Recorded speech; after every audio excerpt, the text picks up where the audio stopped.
Vous écoutez France Culture. Foi et tradition des chrétiens orientaux, une émission proposée par Sébastien Lecourtois.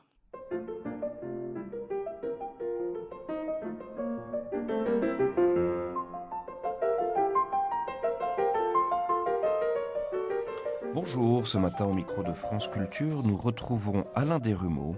Passionné d'Orient et de son histoire chrétienne, nous allons continuer ensemble le voyage entrepris la semaine passée sur les traces écrites du christianisme syriaque, ou christianisme araméen pour être un peu plus audacieux. Nous évoquions les inscriptions gravées dans la pierre ou peintes.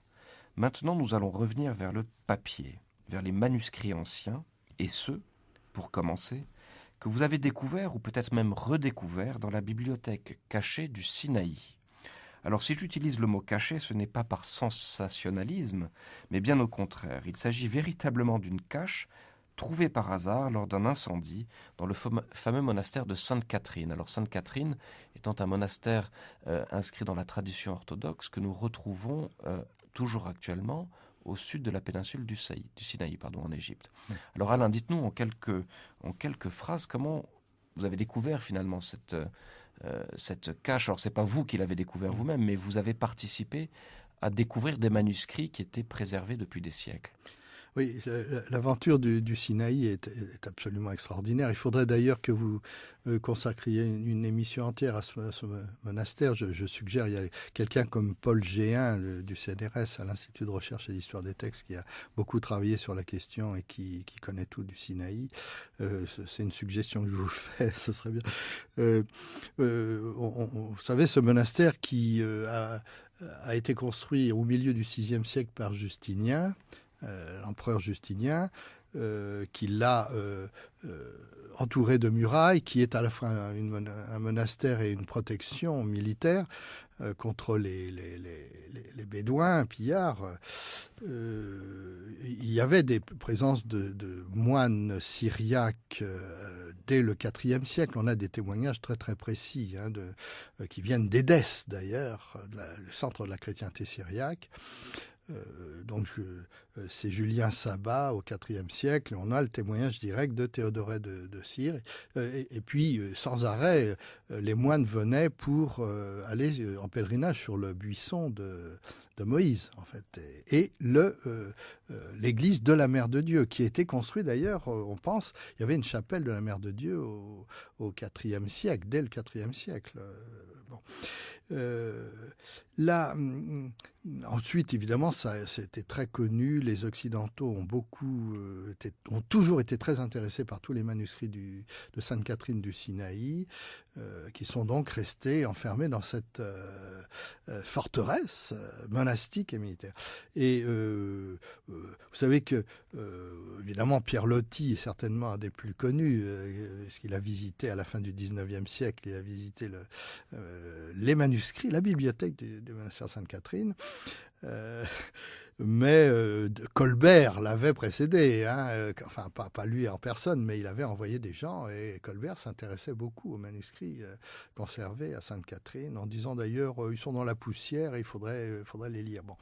Colbert, notre grand ministre. Notre grand ministre, oui, pour alimenter la connaissance des textes orientaux.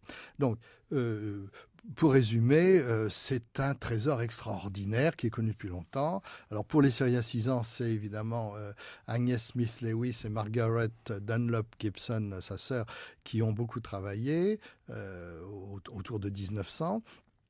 Mais les fonds principaux, c'est le grec, l'arabe, le syriaque, le géorgien et le slavon. Et puis il y a quelques autres langues qui sont représentées. Il y a même un manuscrit latin, je crois, en copte, éthiopien, persan, j'en oublie peut-être. Et puis, ce qu'on sait moins, l'araméen. L'araméen christo-palestinien, qui n'est pas du syriaque, c'est évident, c'est l'araméen de la région de Jésus et de ses apôtres, c'est la région de la Palestine et Transjordanie, c'est la langue qui a été utilisée par écrit sans doute à partir du 5e siècle pour christianiser les tribus de langue arabe et araméenne de la Palestine et de la Transjordanie, qui ne connaissaient pas le grec et qui avaient besoin que l'on traduise dans leur langue les lectures, comme nous faisions, nous encore, quand on disait la messe en latin, que l'Eucharistie était en latin, mais on lisait l'Évangile en français, l'Épître et le Credo et le Notre Père. Bon, ils ont fait la même chose exactement à cette époque, je pense, dès le 5e siècle. Et ce qui a produit la mise par écrit de textes traduits du grec, puisqu'on était dans l'église grecque, l'église chalcédonienne de Jérusalem. Il est possible que ce soit le fameux monastère de Marsaba qui a été la cheville ouvrière de ce travail. Et les relations entre Marsaba, Jérusalem et Sainte Catherine du Sinaï sont considérables, puisqu'on a retrouvé, donc déjà à l'époque d'Agnès Smith Lewis, autour de 1900, on a retrouvé des manuscrits donc araméens, christo-palestiniens, qui sont écrits. C'est une langue précise, particulière, qui n'est pas le syriaque, qui a sa grammaire particulière, et dans une écriture particulière, adaptée à cette langue. Alors c'est fabuleux, parce qu'il se trouve que le conservatoire a très très bien fonctionné. Il nous a conservé des textes extrêmement anciens. Alors les plus anciens sont en grec, c'est évident, mais en araméen, on a des textes fort anciens. Je pense qu'on a des textes qui sont du VIe siècle en araméen, et dont certains conservent des textes d'origine grecque qui ont disparu, mais que l'on possède en traduction en araméen. Alors, nous reviendrons un petit peu plus tard sur la découverte de cette fameuse cache, qui est une histoire sensationnelle en elle-même. C'est merveilleux. Revenons un petit peu sur ce que vous venez de dire pour que nos éditeurs comprennent bien. Vous évoquez l'araméen christo-palestinien, donc vous évoquez le fait que ce soit différent du syriaque. Oui. Lorsque l'on dit que Jésus parlait araméen, par exemple, qu'est-ce que ça recoupe comme réalité? Est-ce que c'est lié à cette langue, le christo-palestinien? Oui, tout à fait. La langue araméenne s'est diffusée dans tout le Proche-Orient. Elle s'est diversifiée suivant les régions, de même que le latin en Occident s'est diversifié suivant les régions. Alors, on ne dit pas que Vercingétorix parlait le roumain ou le latin. C'est un peu ça. C'est pour vous donner des exemples, pour dire que l'araméen qu'on parlait en Palestine, alors, et il y avait évidemment tout le monde juif, et Qumran en est un exemple extraordinaire et magnifique. Et puis, la langue a vraisemblablement évolué entre l'époque de Qumran, le 1er siècle, et puis le 5e, 6e siècle, l'époque du christianisme. Mais c'est cet araméen-là, qui n'est pas l'araméen syriaque, qui n'est pas le nabatéen, qui n'est pas le palmyrénien, qui n'est pas le hatréen d'Irak. C'est cet araméen-là qui a servi à christianiser les tribus qui n'étaient pas urbaines, en gros. Et qui a fleuri dans les monastères. Hein. Le monastère sur la route de Jérusalem, par exemple, la fameuse route de Jérusalem à Jéricho, on a le monastère du Khirbet Mird, le mont Marda. Il a été un centre d'écriture. On a retrouvé des papyrus, on a trouvé des inscriptions sur plâtre dans cette écriture, dans cette langue. Donc ça, c'est la langue de Jésus et des apôtres. Enfin, quelques siècles avant, mais elle est assez fixe, et on peut avoir une très bonne idée de la langue que parlait Jésus avec cette langue-là. Donc une langue vernaculaire, une langue... Vernaculaire qui a été mise par écrit et qui a donné aussi des œuvres littéraires très importantes. Alors on a traduit donc, comme je vous le disais tout à l'heure, pour les besoins de ces communautés qui allaient à la messe, qui avaient besoin qu'on leur lise l'Épître et l'Évangile, eh bien on a retrouvé évidemment donc l'Ancien Testament, les Épîtres de Paul, le Nouveau Testament, et puis des œuvres spirituelles. Par exemple, on a traduit d'Éphrem. Je pense que je suis même sûr que c'est le pseudo-Éphrem. C'est pas l'Éphrem authentique, mais c'est ce qu'on appelle l'Éphrem grec, qui a été traduit dans cette langue. On a des textes patristiques. Alors plus tard, ça s'est développé au Moyen Âge. Ça, je dirais, autour du Xe siècle, il y a eu une espèce de coupure.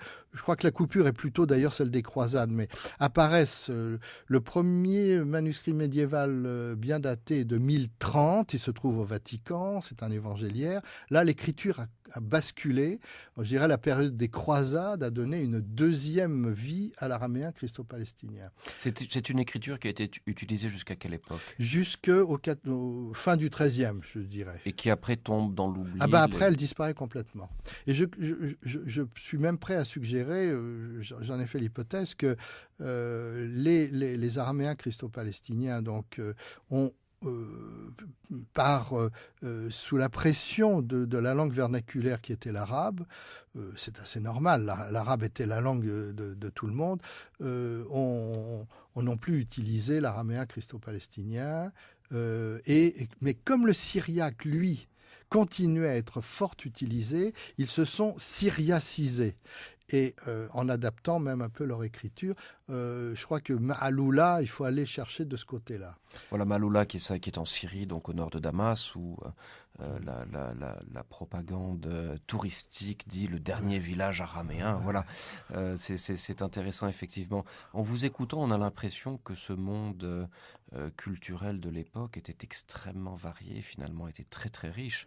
Et vous arrivez par votre connaissance, par vos recherches, à élargir petit à petit le prisme de ces langues parlées, donc depuis le IVe siècle, ou peut-être même avant jusqu'au Moyen-Âge. Oui, et ce qui m'a amené à faire ces recherches, c'est la complicité avec Jean-Baptiste Imbert, l'archéologue de l'école biblique de Jérusalem, avec qui nous avons fouillé à Khirbet es-Samra, dans le nord de la Jordanie, à 80 km au nord de Amman, pas très loin de la frontière syrienne, où là, on a eu la chance de découvrir l'unique cimetière qui porte non seulement des stèles en grec avec des croix, mais aussi avec des inscriptions en araméen christo-palestinien, dans cette écriture particulière. Et qui remonte à quelle époque, ce cimetière? Moi, je pense 6e, 7e. Ce qui est très ancien. Ce qui est très ancien, oui. Au moment de l'arrivée de l'islam, en gros, un petit peu avant.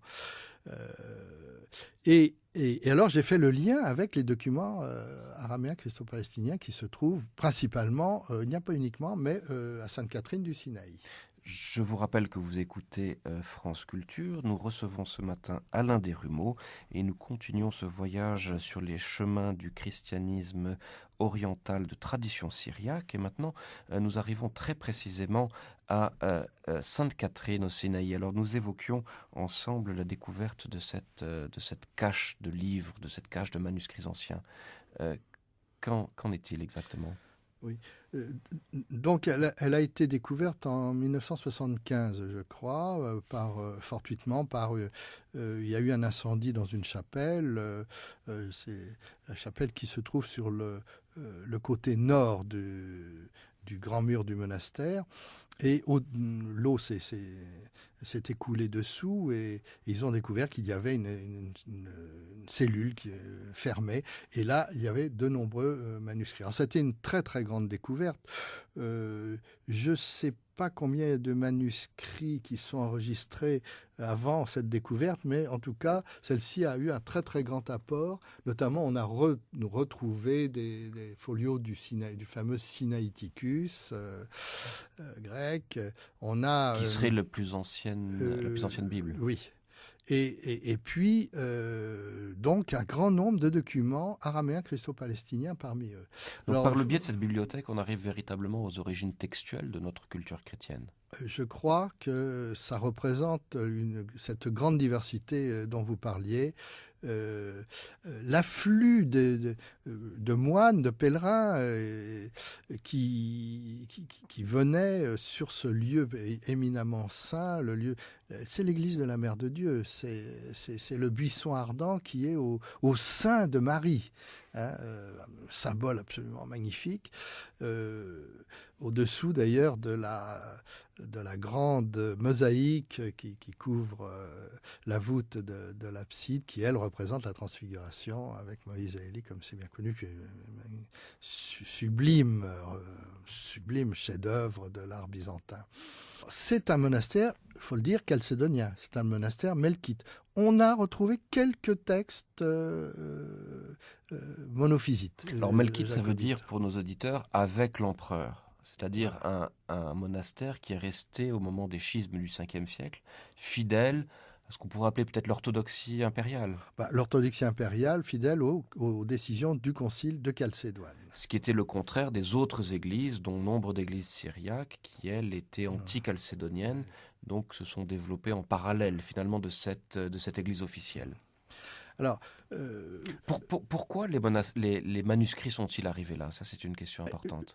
Parce qu'il y avait un scriptorium. Tout simplement, on a écrit à Sainte-Catherine des Sinaï. Oui, mais est-ce que le monastère n'a pas rassemblé aussi des manuscrits venus d'ailleurs? Oui, certainement. De toute façon, c'est bien connu, les manuscrits voyagent énormément. C'est la vie intellectuelle, spirituelle de toutes les églises. Les échanges sont considérables. Alors, ce qui explique que sur la quantité de manuscrits, alors on a des textes que vous pouvez lire, je dirais, si j'ose dire, à livre ouvert, des papyrus. On a même un papyrus en araméen christo-palestinien qui parle de la vie vous savez, les apophthegmes, les dits des pères du désert. C'est magnifique. La plupart sont en parchemin, et puis il y a du papier. Donc on a les trois. Alors, on suit l'évolution de la production et de la fabrication des techniques. Il y avait la modernisation. Alors ce sont des textes que vous avez pu consulter Oui, vous-même. j'ai pu les voir et ça...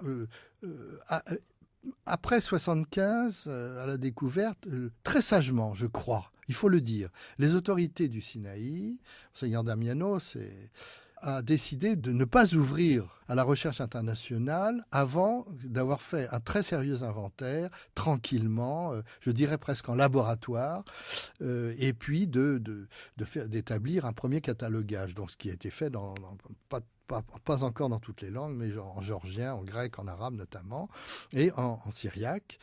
C'est Mère Philoté qui s'en est chargé. Moi, j'ai Sébastien de Broc qui a fait les fragments araméens aussi, christo-palestiniens, et puis moi qui ai fait les manuscrits, les restes de manuscrits eux-mêmes.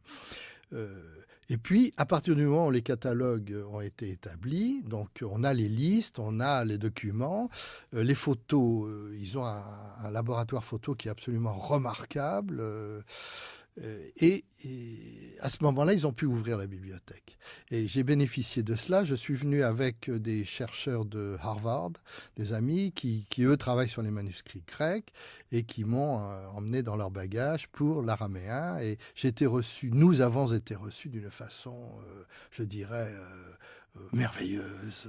Et vous vous êtes senti émouvante. Vous-même un moine christo-palestinien ou un moine byzantin pendant quelques jours? Presque. Oui, parce qu'on travaillait du matin jusqu'au soir.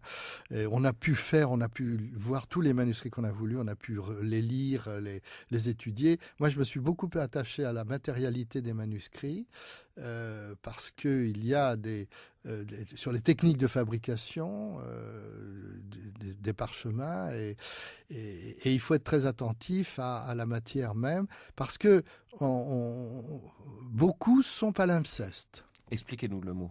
Alors palimpsestes, c'est-à-dire qu'ils sont, comme ils étaient fort anciens, on a des témoignages, par exemple, il y a des fragments de l'évangile de Luc du 7e siècle.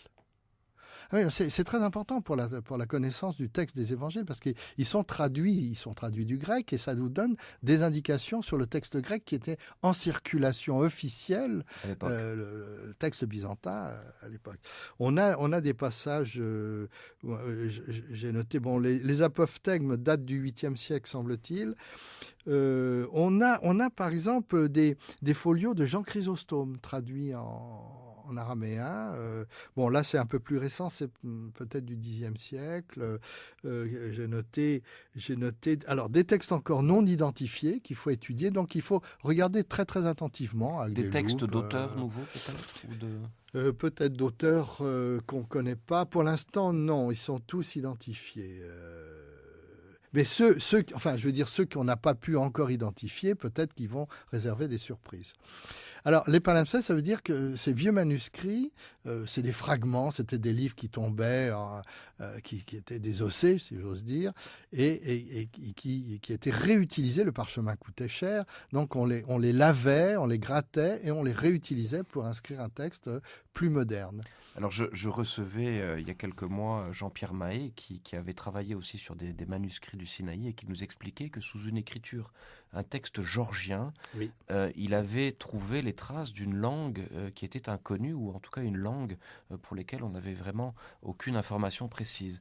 Donc ce qui veut dire que par souci d'économie peut-être, ou on gommait tout simplement l'écriture, Oui. et maintenant vous arrivez vous-même avec les techniques modernes à lire l'écriture d'avant en fait. Oui, oui. Alors, c'est connu, les rayons ultraviolets permettent déjà de bien déchiffrer. La photo numérique a un grand intérêt, elle apporte quelque chose qu'on ne voit pas à l'œil nu souvent. Et puis,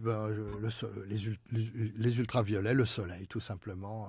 La lumière incidente du soleil permet de voir. Mais parce que l'encre a laissé des traces sur le parchemin. Et même quand on gratte et qu'on lave, il reste toujours la trace du calame. Calame étant le stylo, le crayon, disons. Le stylo de l'époque. Voilà, le bic de l'époque. Et quand vous êtes chercheur, c'est votre métier, bon, mais il faut un peu nous expliquer qu'est-ce qui vous habite quand vous avez la chance de pouvoir toucher ces manuscrits qui sont véritablement l'incarnation de notre foi, peut-être, ces gens qui ont écrit, qui ont voulu transmettre ces documents.